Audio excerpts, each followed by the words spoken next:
Hi everybody and welcome to the next Civ Spotlight. And now I think we're approaching the second half of the Civs, or to be exact, um, when regarding Hera's original tier list, which is a little bit outdated after the patch, but now we're reaching the upper B tier. So I think we crossed the first half of the Civs, and yeah, now we're into the better part of the Civs, starting with Koreans. And yes, I'm really excited to play an Archer Civ again. I was saying that about Ethiopians, and I got very unlucky when my internet provider decided I shall not play.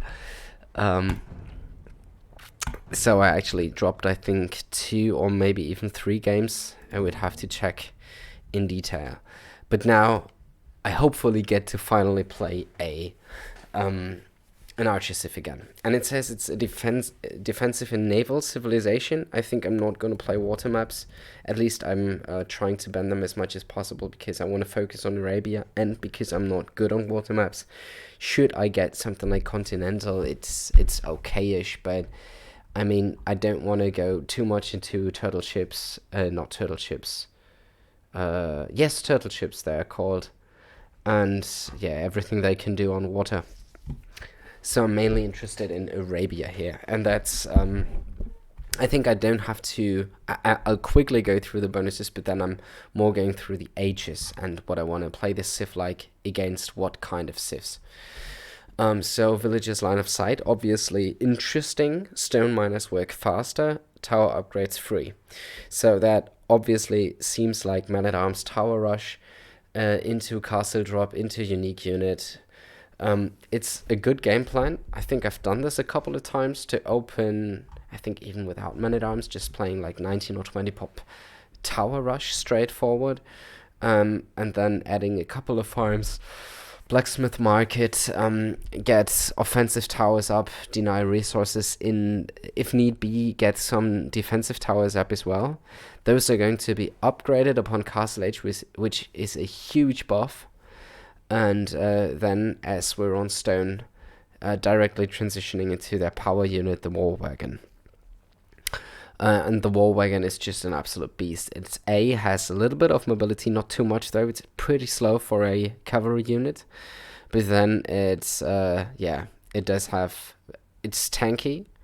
It costs gold and wood, which makes it fairly easy to mass, even though the wood cost is massive. It's just that you don't need a huge farming eco, but you need quite a lot of wood lines because they will run out relatively fast. And it has bonus damage versus buildings. So this one is actually amazing to dive on the TCs with and take out the TCs once this is massed. It's a really fun unit to play because you don't really need a composition with War Wagons. You can basically use them as as an only unit and run away from skirmishers. But you can also beat skirmishers in small. If it's not like a massive skirmishes, you can easily beat them. So that's what I like about the War Wagon, but there's downsides to it. It's really hard to get to that. Like the Korean late game, I think, is pretty notorious for elite War Wagon, for bombard cannons paired with that, for their siege onager with the mangonel, with the technology Shinkishon, or whatever that is pronounced like. Shinkishon. And also Alp Song makes for very nice towers, and you can also go for bombard towers. No, you can't. Yes, you can. You can go for bombard towers, you can go for keeps with that technology. So on maps like Black Forest, Michi, like that kind of late game stuff is very appealing with Koreans. But as we're talking Arabia, there's a lot of things happening before that. It technically has fully upgraded Arbalestas. It doesn't have many bonuses for that, but one which is quite helpful in the early game, which is the Archer armor upgrades for free. And it's probably not so much. I mean, it's also helpful in Imperial Age and in Castle Age, but the most helpful one is probably the Feudal Age archer armor. I'm not even talking about archers here, I'm actually talking about skirmishers.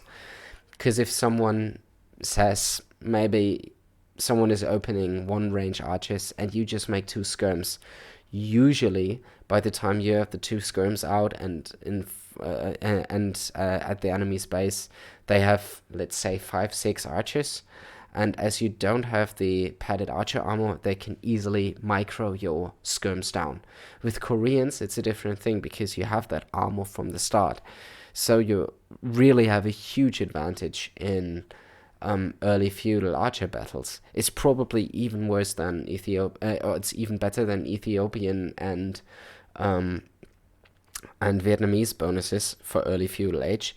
It of course rapidly drops off by the moment that the enemy has the eco to research this tech, because you basically just get this tech for free, but you get it at a moment where it's very unlikely for your enemy to be able to A, afford the blacksmith, and B, afford the upgrade itself. So yeah, that very early archer or the archer play in very early feudal age is pretty deadly. So I think that more often than not, enemies will open scouts against this, because that kind of keeps you away from skirmishes altogether.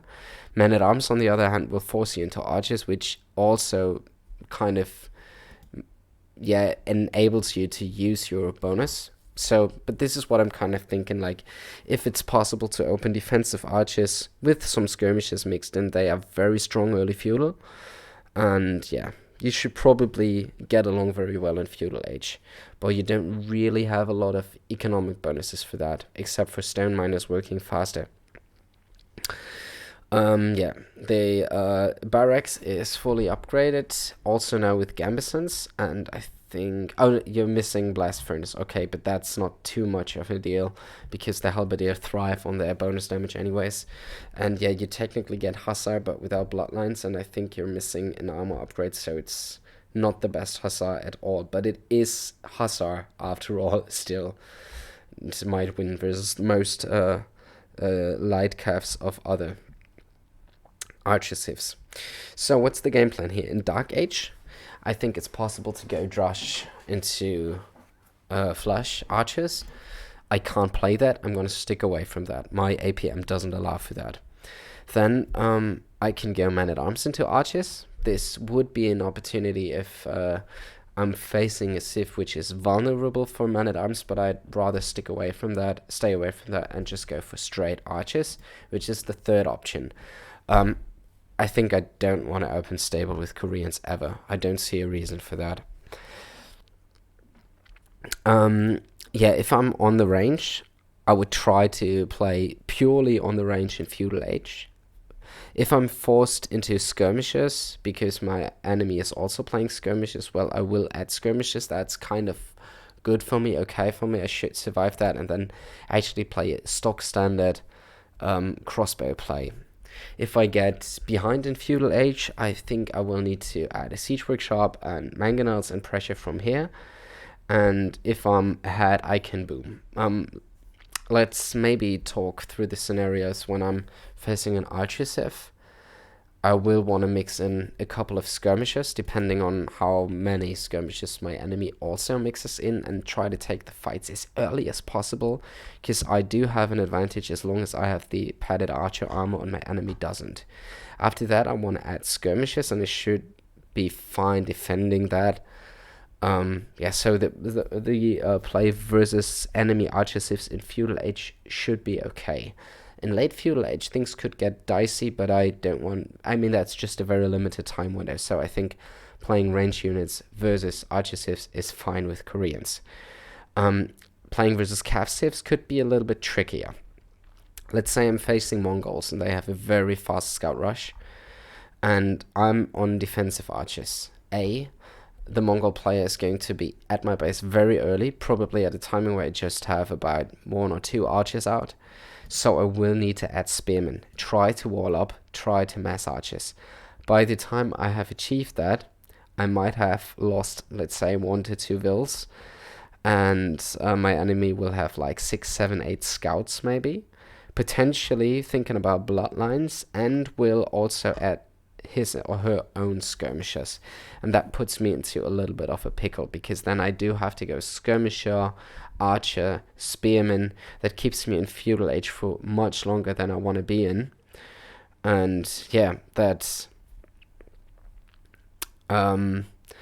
makes it so that I will probably be in castle age later, than being behind economically, and then having to go 1TC siege push, and more or less probably three ranges or something like that, just to compensate for that. It's not ideal. And I think I can kind of offset this a little by opening men-at-arms or Drush Flush, inserting something to make it possible to either go for 2 ranges or to go for to just have the initiative. But especially versus the fast actual scout meta and the fast, if I'm playing versus Mongols with 17, 18 pop scouts, that's not even an option. They're just going to be faster. So yeah, I think I'm really struggling versus scouts into skirms, and I will need to try my best to get the micro spot on and not lose many units, still reach a decent castle age time. Like, that's the plan here, but it's not a good plan. Like, this is pretty effective against Koreans, I think. Then reaching castle age versus an archer civ. I think I'm just gonna go crossbows, add some skirmishes if need be, and get Thumbring, Ballistics, and a Siege Workshop ASAP to put the pressure on, and then boom behind. If I'm up early, I think I can also afford to sneak in the TCs beforehand, then move up to about 25 farms before I do anything else, then go to stone, and then decide if I want to go to imp, or if there's a need to, I don't know, do something else. If I'm playing against an archer civ and I'm behind, I will definitely have to add the Siege Workshop.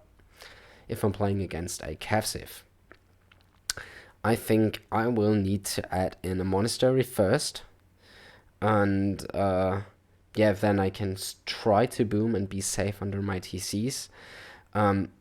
If I'm pressured really hard, or if I lose my crossbow mass, I will have to switch into pikemen, but I will only do that after I have my